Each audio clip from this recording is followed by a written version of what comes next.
ओम नमः सिद्धेभ्यः। ओम नमः सिद्धेभ्यः। ओम नमः सिद्धेभ्यः। मंगलम भगवान वीरो मंगलम गौतमोगणी मंगलम कुंद कुंदाद्यो जैन धर्मो मंगलम सर्वमंगल मांगल्यम सर्वकल्याणकारकम प्रधानम सर्वधर्माणां जैनं जयतु शासनम जैनं जयतु शासनम वंदितु सर्वसिद्धे ध्रुवमचलमणोभवं गतिं पत्ते मोक्षामि समय पाहुड मृणमो सुधकेवली गणिनम् नमः समय साराय स्वानुभूत्या चकाशते चित्स्वभावाय भावाय सर्वभावान्तरच्छिदे।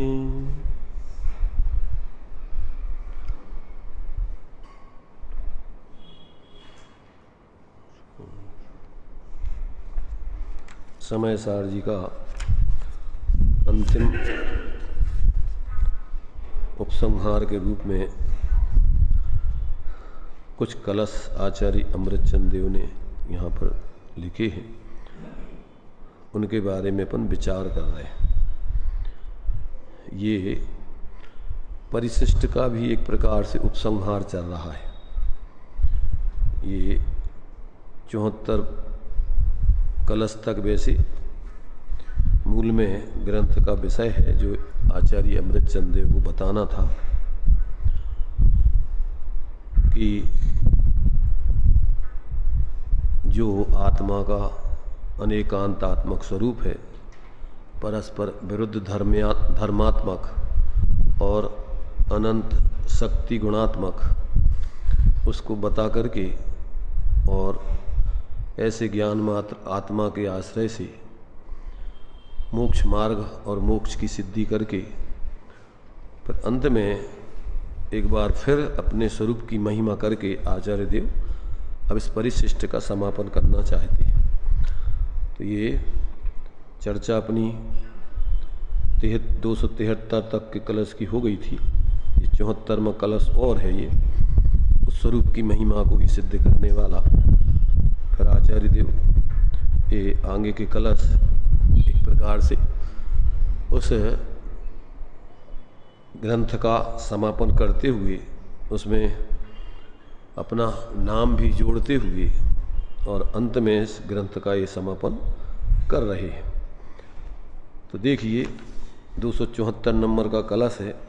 इसमें भी अभी आत्मा का जो वैभव है, उस आत्मा के वैभव को ये सर्वोत्कृष्ट रूप में सिद्ध करते हुए अंतिम मंगल करते हैं।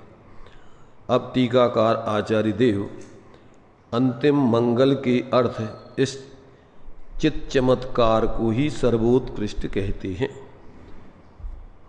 ऐसा ही जो है 74 नंबर का कलश है। देखिए इसको पढ़ते हैं अपन। कसाय कलिरेकतः स्खलति शांति अस्तिरेकतो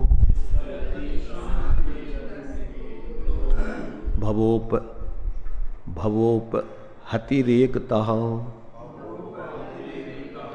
स्पर्शति मुक्तिरप्येकतः जगत्रितयमेकतः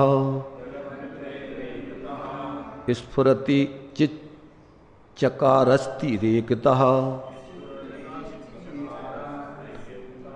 स्वभावमहिमात्मनो विजयति अद्भुतौ अद्भुतः।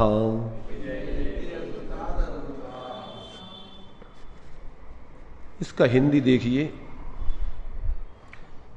एक ओर से शांत मुक्त चिन्ह मात्र दिखता, अन्य ओर से भव भव पीड़ित राग द्वेषमय। तीन लोकमय भासित होता विविध नयों से, अहो आत्मा का अद्भुत यह वैभव देखो। क्या कहा इसमें? एक ओर से शांत मुक्त चिन्ह मात्र दिखता, अन्य ओर से भव भव पीड़ित राग द्वेषमय। तीन लोकमय भासित होता विविध नयों से, अहो आत्मा का अद्भुत यह वैभव देखो। तो देखिए इसमें आचार्य देव क्या बताना चाह रहे हैं। इस अंतिम एक प्रकार से ये इस ग्रंथ का अंतिम मंगल के रूप में ये कलश आचार्य देव ने लिखा है। तो उस आत्मा की ही इसमें सर्वोत्कृष्टता सिद्ध कर रहे हैं कि वो आत्मा किस प्रकार से सर्वोत्कृष्ट उसका स्वरूप है। तो सहज तेज पुण्य मज्जत त्रिलोकी स्खलत अखिल विकल्पः अपि एकः एव स्वरूपः। कौन सा पढ़ रहे हैं? 74 नंबर का कलश। इसमें इन्होंने ऊपर का है, ये जो 75 का पढ़ लिया हमने, ऊपर का है 75वां अंतिम मंगल है वो। एकतः कसाय कली स्खलति, एक ओर से देखने पर कसायों का क्लेश दिखाई देता है, और एकतः शांति अस्ति, एक ओर से देखने पर शांति कसायों के अभाव रूप शांत भाव दिखाई देता है। एकतः भव उपहति, एक ओर से देखने पर भव की अर्थात सांसारिक पीड़ा दिखाई देती है, और एकतः मुक्ति अपि स्पर्शति, एक ओर से देखने पर संसार के अभाव रूप मुक्ति भी स्पर्श करती है। एकतः तृतीयम जगत स्फुरति, एक ओर से देखने पर तीनों लोग स्फुरायमान होते हैं, प्रकाशित होता है, दिखाई देता है। और तह चित चकास्ति, एक ओर से देखने पर केवल एक चैतन्य ही शोभित होता है। आत्मनः अद्भुतात् अद्भुता, अद्भुतात् अद्भुता स्वभाव महिमा विजयते। ऐसी आत्मा की अद्भुत से भी अद्भुत स्वभाव महिमा जयवंत बढ़ती है, अर्थात किसी से बाधित नहीं होती। क्या कहा? यहाँ पर आत्मा के उस अनेकांत स्वरूप को सिद्ध कर रहे आचार्य देव। तो यहाँ कहते हैं जो 73वें नंबर के कलश में स्पष्ट किया था, उसी भाव को भी यहाँ पर स्पष्ट किया गया है, उसी स्वरूप में जानना चाहिए। कैसा? कि आत्मा का अनेकांतमय स्वभाव सुनकर अन्यवादियों को भारी आश्चर्य होता है, उन्हें इस बात में विरोध भासित होता है। वे ऐसे अनेकांतमय स्वभाव की बात को अपने चित्त में ना तो समाविष्ट कर सकते हैं, ना तो स्वीकार करते हैं, और ना सहन ही कर सकते हैं। माने ना तो उनको समझ में आता है और ना उसकी श्रद्धा या स्वीकारोक्ति होती। यदि कदाचित उन्हें श्रद्धा हो तो प्रथम अवस्था में उन्हें भारी अद्भुतता मालूम होती है। यदि उनको कदाचित उनके ज्ञान में ये बात समझ में आ जाए तो उनके लिए इसमें भारी अद्भुतता हो, ये बात तो हमने आज तक समझी नहीं थी, ये कैसी अलौकिक बात है।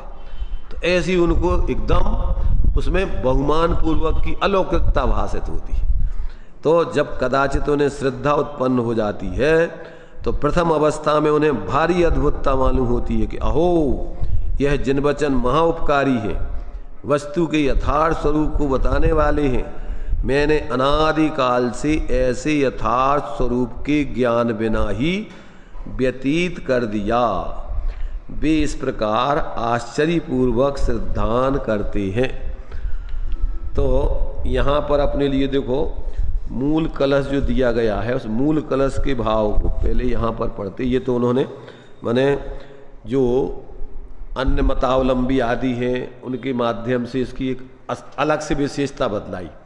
इसमें जो है इसका जो मूल कलश दिया गया है, तो एक ओर से देखने पर कसायों का क्लेश दिखाई देता है और एक ओर से देखने पर अनंत शांति दिखाई देती है, एक ओर से देखने पर भव की पीड़ा दिखाई देती है और एक ओर से देखने पर मुक्ति भी स्पर्श करती दिखाई देती है। एक ओर से देखने पर तीनों लोग स्फुरायमान होते हैं और एक ओर से देखने पर एक चैतन्य ही शोभित होता है। इस प्रकार आत्मा की अद्भुत से अद्भुत इस स्वरूप की महिमा जानना चाहिए, ऐसा बढ़ता है।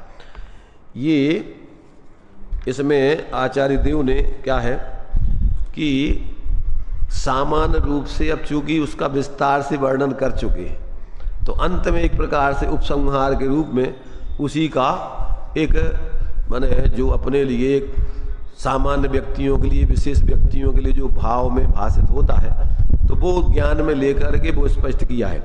इसको जो नाटक समय सार में इसका स्पष्टीकरण दिया है, देखो इसको पढ़ते हैं। विभाव सकति पर नति सो विकल दिसे, उसमें नहीं है तो इसमें तुम्हारे ये तो कलश है नाटक, इसमें तो वो नाटक नहीं है, इसमें अलग है। ये हमारा नाटक नहीं है।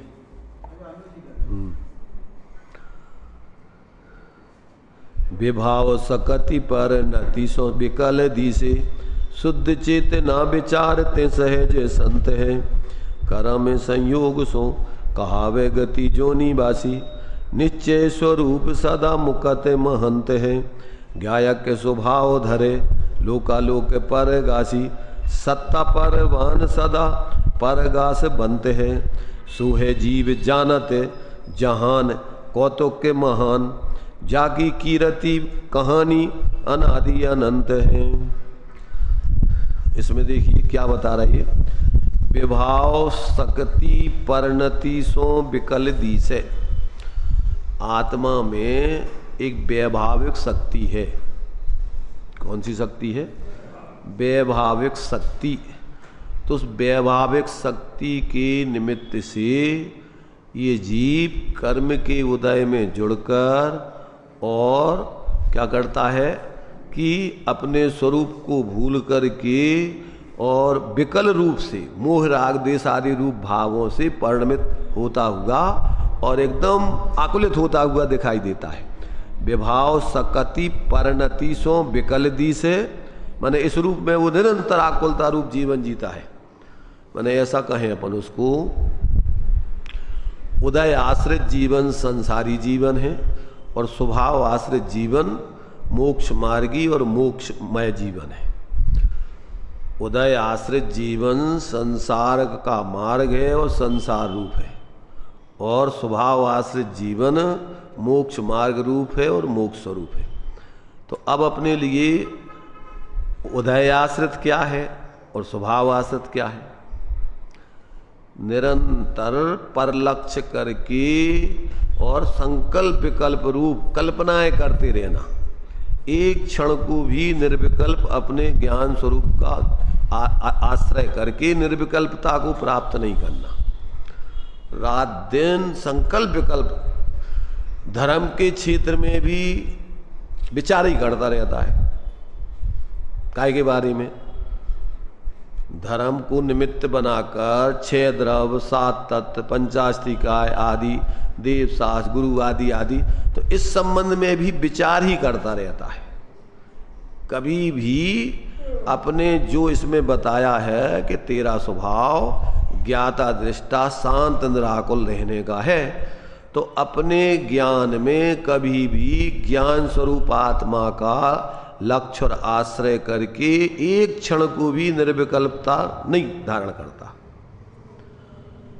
वो जब तक जीव, देखो इसके लिए अलग से प्रैक्टिकल या प्रयोग किया जाएगा। ऐसा नहीं है कि वो धारा प्रवाह है और एक भावों में जीते रहो, जो परिस्थिति बन रही उसमें जुड़ करके जीते रहो, इससे कल्याण नहीं होना है। उदय से परिस्थितियां सब बन जाएंगी, समोषण भी मिल जाएगा पुण्य के उदय से। परंतु समोषण में भी अगर तुम स्वभाव से नहीं जुड़ोगे, समोषण में जिस स्वरूप की महिमा गाई जा रही है, अगर उस तरफ लक्ष्य दे करके उसके आश्रित अपना जीवन नहीं जियोगे तो समोषण में भी जीव अनंतों बार गया होगा। जब 9वें ग्रेविक तक गया है तो पंच परावर्तन में इसने क्या क्या नहीं किया, पर इसने जो करने लायक था अपने स्वरूप को ग्रहण करके वो जीवन नहीं जिया। इसलिए ये चतुर्गति का ही पात्र बना रहा। ज़्यादातर बुद्धिपूर्वक निमित्त जुटाता रहता है बाहर में, निमित्तों से कार्य नहीं होता है, कार्य तो स्वभाव आश्रित है। व्यवहार धर्म के भी निमित्त जुटाते रहो, जुटाते रहो, जुटाते रहो, जुटाते रहो, तो इससे थोड़ी कल्याण हो जाएगा निमित्तों से। अरे ये निमित्त तो तुम्हें स्वरूप की महिमा दिखाने के लिए, अब उससे तुम अपनी स्वरूप की महिमा लाकर और फिर अपने स्वरूप का अंदर में आश्रय करो तो तुम्हारे लिए मोक्ष मार्ग और आत्मा की शांति का मार्ग मिले। अब वो नहीं करो तो बदलते रहो, बदलते रहो, यहाँ उधर चलें, उस क्षेत्र में चलें, इस क्षेत्र में चलें, इनको बुलाओ, उनको सुना, बुलाओ, उनको सुनो, इनको सुनो, उनको सुनते रहो, साक्षात समोषण सुनते रहो। क्या होगा? तो क्या करें, ज़्यादातर लोग उल्टी कुतर के करते, समझ रहे। टोडरमल जी ने कहा कि भैया इस उपवास वगैरह से तेरा कल्याण तो हम छोड़ दें, कि भैया ठीक है, छोड़ करके अगर तू ऊपर अपने स्वरूप में डूबे, उपवास माने अपने स्वरूप का अवलंबन करे तो छोड़ दे, और अगर नहीं छोड़ रहा है और फिर पाप में जाएगा तो हम क्या करें बता। जब तेरे लिए शुभ कार्यों में धर्म नहीं है तो अशुभ कार्यों में धर्म हो जाएगा। तो ऐसी कुतर्कें करता है फिर कि जब अपन शुभ कार्यों के कर्तृत्व को छुड़ाने की बात करते हैं और परावलंबन छोड़ने की बात करते हैं तो कहता है कि हम छोड़ दें, सब छोड़ दे, सब छोड़ दे, पर सब माने क्या? अशुभ कार्य पहले छोड़ और फिर शुभ कार्य को छोड़, फिर करेगा क्या कि फिर निर्विकल्प अंदर में अपने स्वभाव का आश्रय करके आनंद भोग। तो उसके लिए तो उपदेश ही है। तो जब तक जीव को अंतर की महिमा नहीं आती, जो आचार्य बार बार करे भैया तेरा स्वभाव ऐसा ज्ञान मात्र है, ज्ञान मात्र है, विकल्प रूप नहीं है, रागादिक रूप नहीं है, पर रूप तो है ही नहीं, तो ऐसा आचार्य देव तो तेरे लिए अपने स्वरूप को ग्रहण कराने का, उसकी श्रद्धा ज्ञान लीनता करने का उपदेश दे रहे, और ये जो है ये निरंतर उसी में। अरे और तो छोड़ो हो गए, ये अभी क्या है, बनिया वृत्ति है ना, बनिया वृत्ति। तो इसके लिए पैसों मैसों की जरूरत नहीं है इसको, पर जो व्यसन लग जाता ना, जैसे जो तंबाकू खाते हैं, सिगरेट पीते हैं, शराब पीते हैं और भी नशा करते हैं, तो आत्मा को तो जरूरत है नहीं उनकी, शरीर को जरूरत है उनकी। ऐसे ही इसके शरीर के लिए आवश्यकता बाहर की कितनी है, कितनी जरूरत है, और बाहर में कितने क्षेत्रों की जरूरत है, कितने मंदिर मूर्तियों की जरूरत है। इसको ढील लगाते जाओ और कहते फिर हम क्या करें, क्या करें, तो क्या करें, जरूरत है तुझे लिए कि भोजन बनाते रहो कि जरूरत है खाने की तुझे। तो जब तक व्यक्ति को अंदर में आत्मकल्याण की रुचि नहीं होती तब तक इस प्रकार की कुतर्कें कर करके अपना कल्याण करने के मार्ग में ही प्रवृत्ति करता रहता है। क्या करता रहता है? वही परावलंबन की वृत्ति, और उसी में अपने दंभ का पोषण। उसमें ये भी नहीं कि विनम्रता पूर्वक उससे कोई अपने स्वरूप की सिद्धि करने के लिए समझ रहा हो, सुन रहा हो, वो सा अपने रूढ़ी में ढर्रा में चल करके अपने कार्य किया और बस चलो अब आगे काम करो, थोड़े बहुत इसमें व्यवहार धर्म के कार्यों में लग के, और इसके बाद पाप के कार्य तो 24 घंटे हैं ही। अब मतलब ये है कि इस जीव की ऐसी दुर्दशा है कि इस जीव ने आज तक ज्ञानियों के अभिप्राय को समझकर, भगवान के उपदेश को समझकर ये अपने स्वरूप आश्रय का कार्य आज तक नहीं किया, और इसलिए ये 4 गति 84 लाख योनियों का पात्र बना हुआ है। इसमें दे रहे ना, ये पढ़ रहा है, इसमें क्या कर रहा है, करा में संयोग से कहावे गति जोनी बासी। कर्म के संयोग से, और कर्म काय से हो रहा है, कर्म तेरे स्वरूप को भूलकर पर में एकत्व ममत्व पूर्वक प्रवृत्ति करने से कर्म हो रहा है, और उसके निमित्त से ये तेरे लिए संयोग आदि गति योनि आदि मिल रहे हैं। तो अब 4 गति 84 लाख योनियों में भटक रहा है, भटकता ही रहेगा। अगर ये अंतर में अपने स्वरूप की महिमा ला करके और उस स्वरूप को पूर्ण प्रयत्न पूर्वक दुनिया की तरफ से दृष्टि हटा करके, जब तक ये अपने स्वरूप की तरफ दृष्टि लाकर उसका अवलंबन नहीं करेगा, जात्यंतर पुरुषार्थ है। श्रीमद जी ने लिखा कि उस सम्यक दर्शन तेरे लिए नमस्कार हो कि जिसके प्रसाद से जो ज्ञान भाव का कारण बन रहा था वो एक क्षण में भाव के अभाव का कारण बनने लगा। काय के बल से जैसे ही उसको स्वरूप की महिमा आई और स्वरूप की अनुभूति पूर्वक प्रतीति हुई, अब वही ज्ञान जो है सारे पराश्रय को हे रूप में एक खाते में डालकर और पूरी सामर्थ्य के साथ अपने स्वरूप की साधना करने में लगता है। वो दुनिया की सात भय से रहित होकर मरने की चिंता नहीं, दुनिया की चिंता नहीं। सबसे पहला भय है लोग क्या कहेंगे। लोगों के लिए जीता है पूरा जीवन, खाना पीना पहनना उड़ना बनाना ये सब काय के लिए, इस भीड़ के लिए, भीड़ को रजाने के लिए, अपने शांति के लिए नहीं। अपनी शांति के लिए क्या क्या चाहिए अपन को, विचार करो थोड़ा। कितने मकान चाहिए, कितना पैसा चाहिए, कितने कपड़े चाहिए, कितनी डिजाइनें चाहिए, कपड़ों की डिजाइनें, कपड़ों के रंग, ये किसके लिए है? अपने शरीर के लिए, अपनी शरीर की आवश्यकता है। सारा ज्यादा से ज्यादा खर्चा इनमें लगता है, फैशनों में और सबरे इन सारी डिजाइनों में और सारे रंगों में और सारे इन पाप के कार्यों में। अपनी जीवन की उपयोगिता के लिए तो कुछ नहीं चाहिए। वो बोलते थे ना स्वामी जी के, अगर तेरे लिए मठा रोटी मिल जाए फ्री में तो धंधा नहीं करना पाप का, पाप के कार्यों में मत लगना। क्या करना? अपनी स्वरूप आराधना करना। थोड़ा सा जीवन है, करेगा क्या तू? देखो भाई, कभी कभी क्या है, लोगों को ऐसा लगता है कि भैया गलती बताते रहोगे, कल्याण कैसे होगा? गलती नहीं है आचार्यों की जो है तुम्हारे लिए, जो इस प्रकार की भावना है वो गलती उनकी कसाय नहीं समझना, उनकी द्वेष बुद्धि नहीं समझना। जब देखता है, जब आचार्य महाराज देखते हैं, ज्ञानी देखते हैं कि भैया ये तो क्या है, माने ये तो अपनी धुन में जी रहा है, इसको समझ में कुछ आता ही नहीं है, और ये माने इधर भी आता है तो इधर भी रूढ़ी में चला जाता है, इधर भी उसका वास्तविक प्रैक्टिकल प्रयोग करते ही नहीं है। तो फिर आचार्यों को बार बार, घर में भी जब बच्चा क्या है, जब समझता नहीं है और रूढ़ी से जीता है तो फिर माँ बाप को भी डांटना पड़ता है, समझाना पड़ता है। और कदाचित देखो इस काल में ढीठता तो है ही और कसायों की उग्रता है, इसलिए स्वीकार की जगह दुर्भाव पैदा करता है। तो फिर मध्यस्थ हो जाते ज्ञानी, क्या करते हैं? फिर बोलना भी बंद करके मध्यस्थ होकर के। मध्यस्थ किसके प्रति होते बताओ? मध्यस्थ किसके प्रति कहा है? आचार्यों ने दिया ना, जहां तुमसे विपरीत यानी तुम्हारे भावों से उसकी विपरीतता उसको लगने लग गई कि ये हमारे विरोधी हैं, ये बुरे हैं, तो अब क्या करना कि ज्ञानियों के ज्ञान में आ जाता है कि अपन को कुछ नहीं कहना, तू जान तेरा काम जान, तेरा जो होना होगा। टोडामल जी ने कहा कि तेरी होनहार का विचार करके हम तो कसाय करते, विकल्प करते और तेरी निंदा करते, तेरी होनहार का। अब तुम्हारे अभागे की महिमा हमसे नहीं होती। अभागे की महिमा नहीं होती का क्या अर्थ होता है? मैंने तुम्हारे दोष या तुम्हारी गलतियां बता, अब हमें बताने का भाव नहीं आता है, खत्म। क्यों? कि उससे क्या फायदा? अगर तुम्हारी गलती बताने से तुम गलती का शोधन करके कल्याण के मार्ग में लग रहे हो, औषधि तो दी जाती है निरोगी होने के लिए और रोग बढ़ाने के लिए थोड़ी। तो जितना भी उपदेश है वो काय के लिए? तुम्हारी कसाय, तुम्हारी विपरीतता, तुम्हारे अज्ञान को तोड़ने के लिए है कि तुम्हारी कसाय को भड़काने के लिए? तो जो भी अगर तुम्हारी प्रवृत्ति से या तुम्हारे वचनों से, तुम्हारे व्यवहार से सामने वाला व्यक्ति की कसाय भड़क रही हो, तो ज्ञानी समझता है कि भैया अब इसको जरूरत नहीं है उपदेश की, अब ये अपने हिसाब से जिएगा। क्या करेगा भाई? तीव्र कसायों, विपरीत बुद्धि में तो वो अपने हिसाब से जीता ना।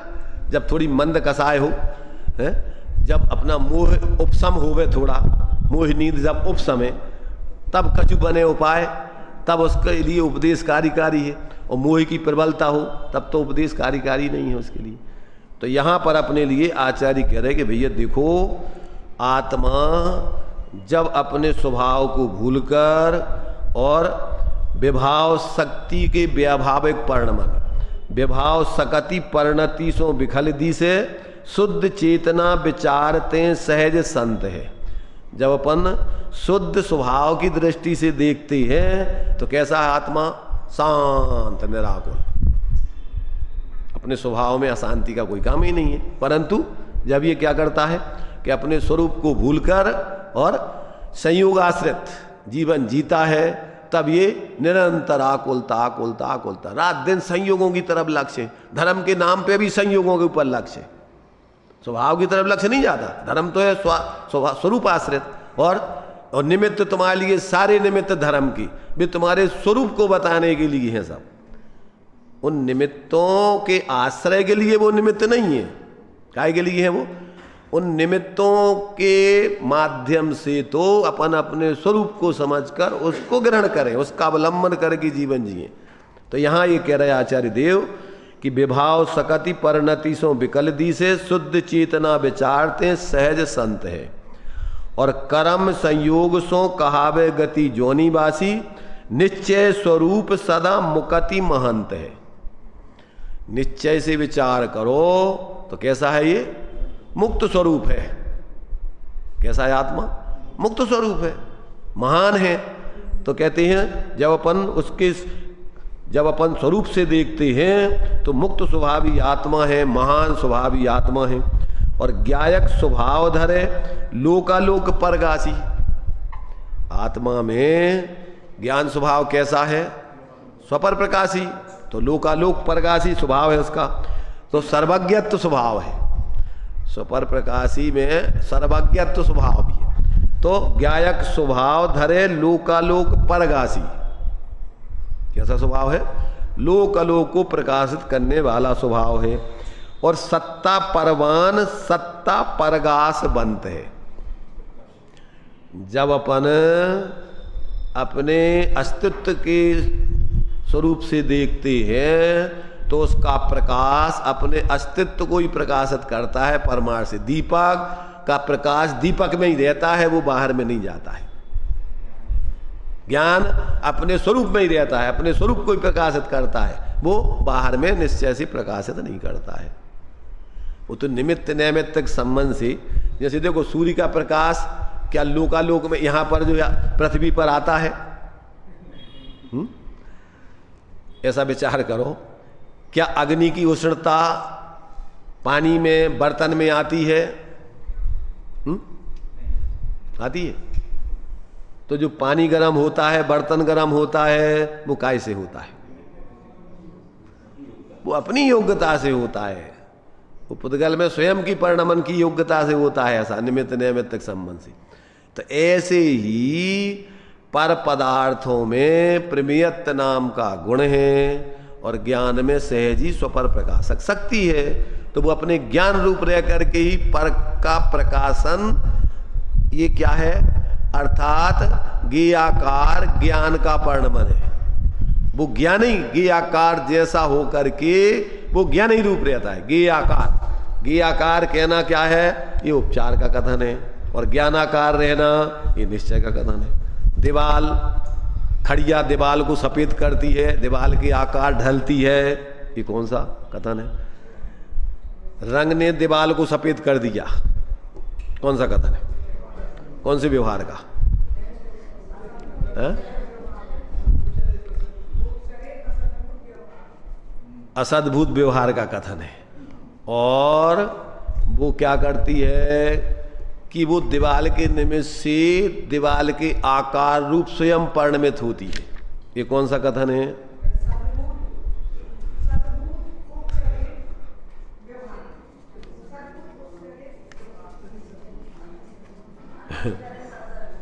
है अनुपचरित असद्भुत।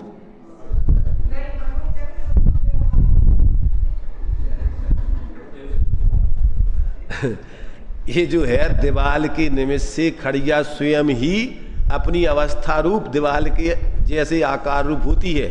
ये कौन सा न्याय का कथन है? देखो अब इसमें अपन को थोड़ा समझने लायक।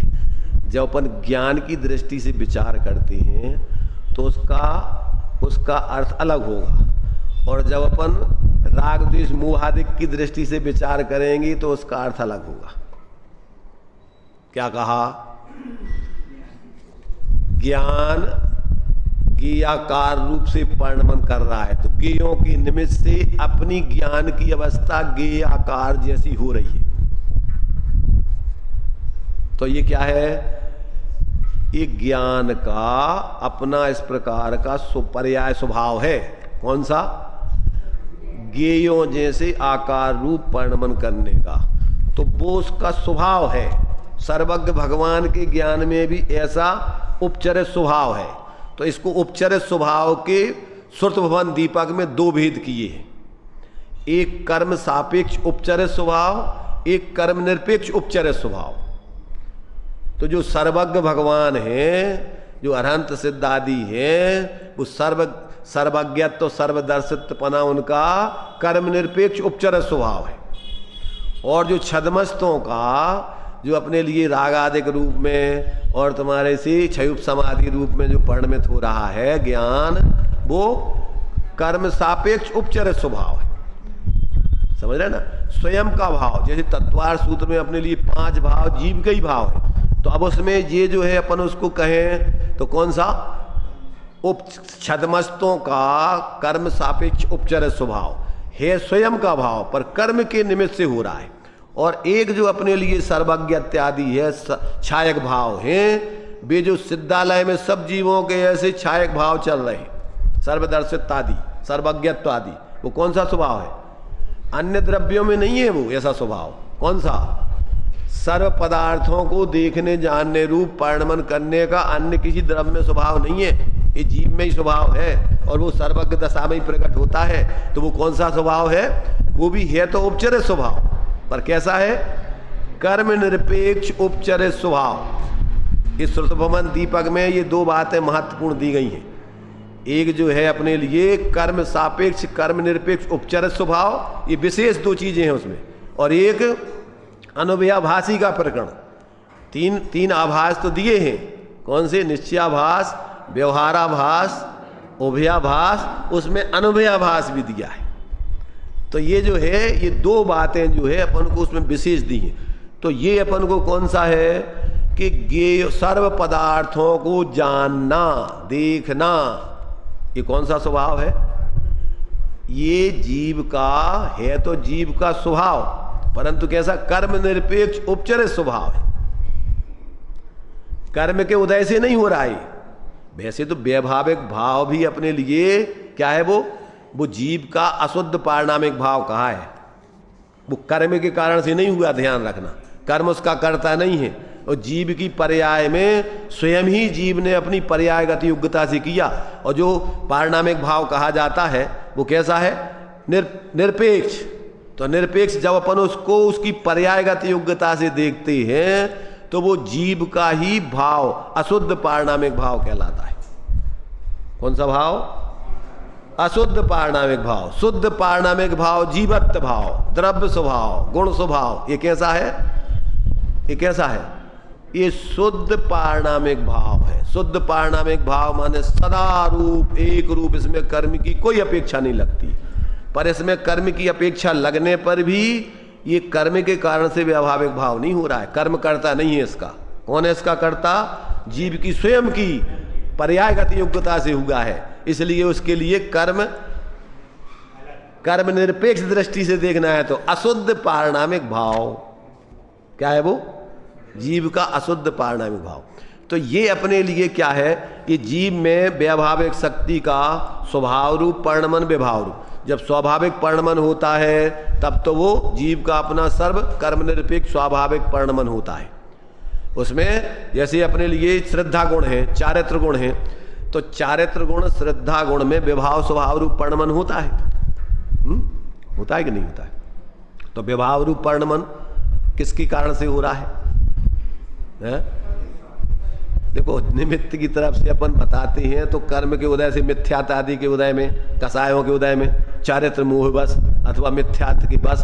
तो बस ये बस कर्म नहीं करता है, ये जीव स्वयं ही उसके वशीभूत होता है। तो इसकी स्वयं की पर्यायगत योग्यता से वशीभूत, और ये स्वयं ही भेद विज्ञान करके अपनी पराश्रित वृत्ति को तोड़कर स्वाश्रित वृत्ति को प्रकट करता है। तो इस स्वाधीनता से स्वतंत्रता से अपना स्वाभाविक परिणमन करता है। उस समय उसके वैभाविक शक्ति का वो वैभाविक पने में निमित्त नहीं होता, फिर वो स्वाभाविक परिणमन होता है। तो ऐसा अपने लिए यहाँ पर कह रहे कि विभाव सकति परिणति सो विकलदी से शुद्ध चेतना विचारते सहज संत है, कर्म संयोग सो कहावे गति जोनिवासी, निश्चय स्वरूप सदा मुकति महंत है। क्या?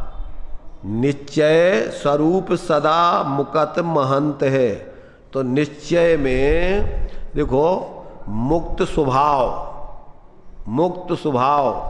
और एक अपने लिए, एक तो आत्मा का द्रव्य में मुक्त स्वभाव और एक पर्याय में मुक्त भाव, मुक्त रूप परिणमन होना, ये दो हैं। तो इसमें जो मुक्त स्वभाव है उस मुक्त स्वभाव का ही स्वाभाविक परिणमन पर्याय में मुक्त भाव होता है। समझ रहे ना? माने पर के अवलंबन छोड़ करके स्वावलंबन से सहज वो मुक्त स्वभाव की दशा प्रकट होती है। तो ऐसा जो है यहाँ कहते हैं आचार्य कि निश्चय स्वरूप सदा मुकत महंत है, ज्ञायक स्वभाव धरे लोकालोक परगासी। महान है, महान। तो एक ज्ञायक स्वभाव धरे लोकालोक परगासी, सामान्य से ज्ञायक स्वभाव और विशेष रूप से लोकालोक परगासी। ज्ञायक स्वभाव उसका ज्ञान गुण सामान्य है और लोकालोक परगासी ये पर्यायगत, माने उस पर्याय में ऐसा द्रव्य में ऐसा परिणमन करने का स्वभाव है, तो पर्याय में ऐसा, तो द्रव्य में तो सदा ऐसी शक्ति सदा है। कौन सी?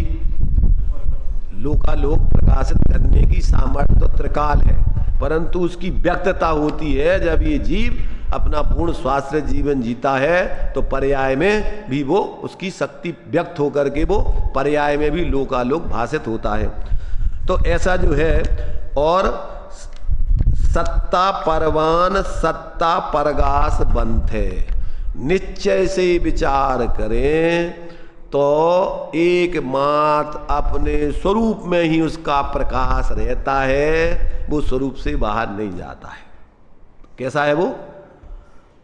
सर्वज्ञत्वपना ये अपन को व्यवहार का है, परमार्थ से आत्मज्ञ है, वो आत्मा को ही जानता है। तो इसलिए जो है सत्ता परवान सदा परगास बंत है, सोहे जीव जानत जहान कौतुक महान। सो ऐसा जो जीव है कैसा है? वो जहान, सबको जानता है और कौतुक महान, मैंने इसको जो है क्षयोपम दशा में जो इसकी कौतुकता, मान इच्छा जानने देखने की चल रही ना, इसमें भी इसकी महानता विद्यमान है। किसमें? छद्मस्त दशा में भी इसकी महानता कोई खत्म नहीं हो गई है, और ये जानने का काम छद्मस्त दशा में भी, ये भी वास्तव में जीव का कार्य महान, अन्य किसी में नहीं है। तो इस प्रकार से सोहे जीव जानत जहान कौतुक महान, जाकी कीर्ति कहानी अनादि अनंत है। इसकी कीर्ति, यश कैसा है? अनादि काल से इसकी कीर्ति और इसकी कहानी, कहानी माने इसके स्वरूप की जानकारी अनादि काल से अनंत काल तक ऐसी चली आई है, चलती रहेगी। इस आत्मा की महिमा कब से बताई जा रही है? अनादिकाल से, और कब तक बताई जाती रहेगी। और इसकी महिमा कब से है? एक तो बताए, बाहर में बताया जाना इसकी महिमा, और एक इसमें महिमा होना। तो इसकी महिमा कब से है? इसमें कब तक रहेगी इसकी महिमा? अनंत काल तक।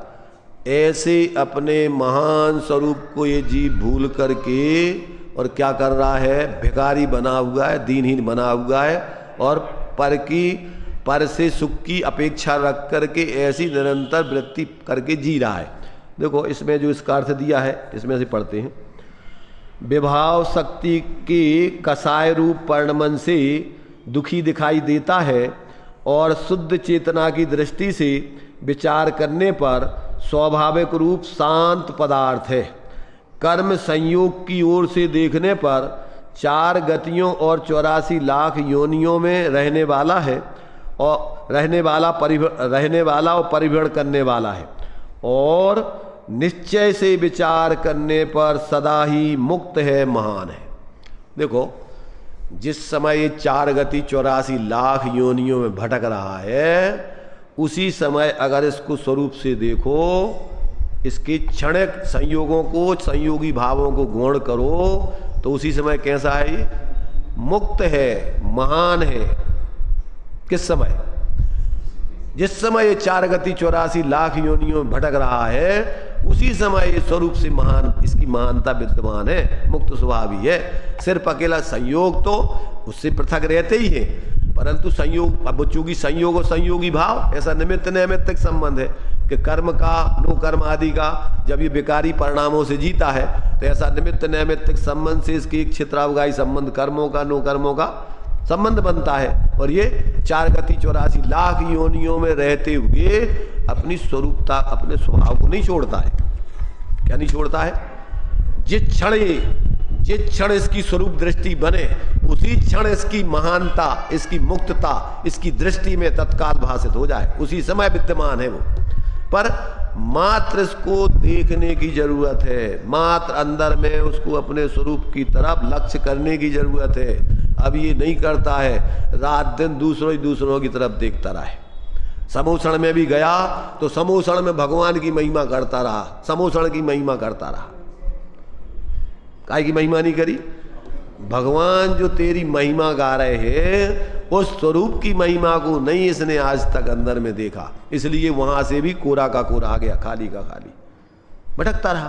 तो अब अगर ये जीव देखो, ये तो हर कालों की बात है। अभी वर्तमान काल का माहौल तो बहुत विचित्र विडम्बनापूर्ण है, जहाँ सत्य बात सुनने सुनाने वाले ही विरल होते जा रहे हैं।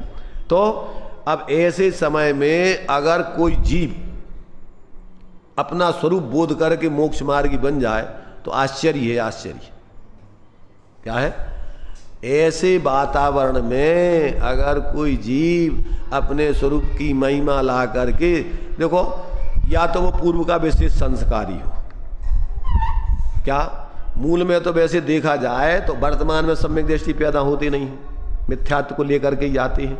अब यहाँ जो प्राप्त करेंगे और भाग्य से उसके लिए कोई पूर्व संस्कारी जीव, जैसे टोडरमल जी ने लिखा कि हमारे लिए पूर्व संस्कार भली होनार बसात, वर्तमान में इस प्रकार शास्त्रों का अभ्यास और स्वरूप की उपलब्धि, चूंकि उन्होंने नहीं लिखी, वो स्वरूप की उपलब्धि पूर्वक ही शास्त्र अभ्यास चलता है। ऐसी उनकी स्थिति प्रत्येक जीव अपना ये समझता है कि जो पूर्व संस्कारी जीव हैं, जिनकी भली होनार है, वो जीव ही क्या है, ऐसे इस वातावरण में और अपने स्वरूप की महिमा लाकर, भगवान देव शास्त्र गुरु की माने जिनेंद्र भगवान की वाणी की महिमा आदि लाकर, उसमें बताए हुए इस तत्व को देखकर और अपने क्या है स्वरूप बोध प्राप्त करते हैं।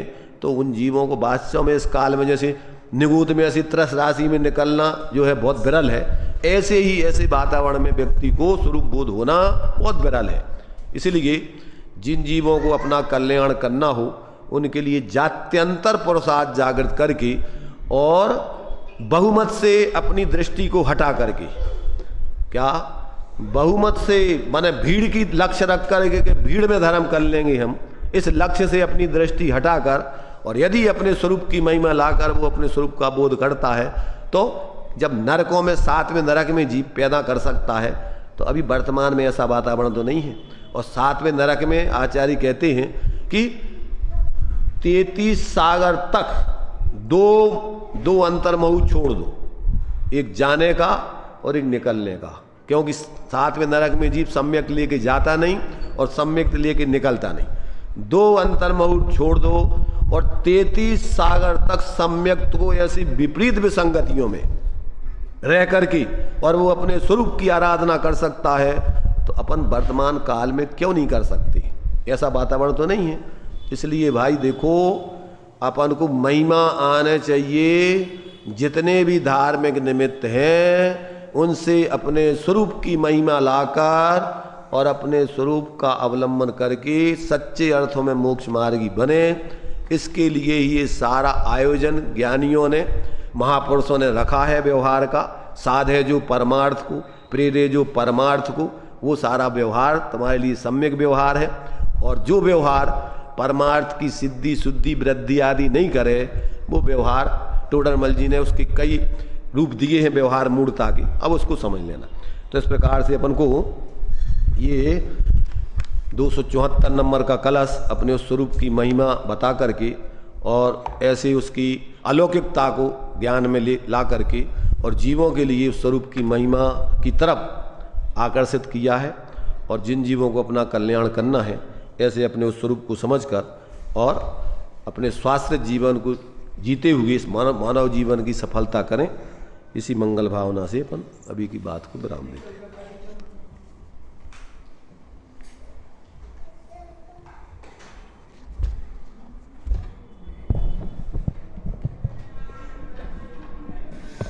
ये मोबाइल का बंद कर दो, मोबाइल वाला बंद कर दो।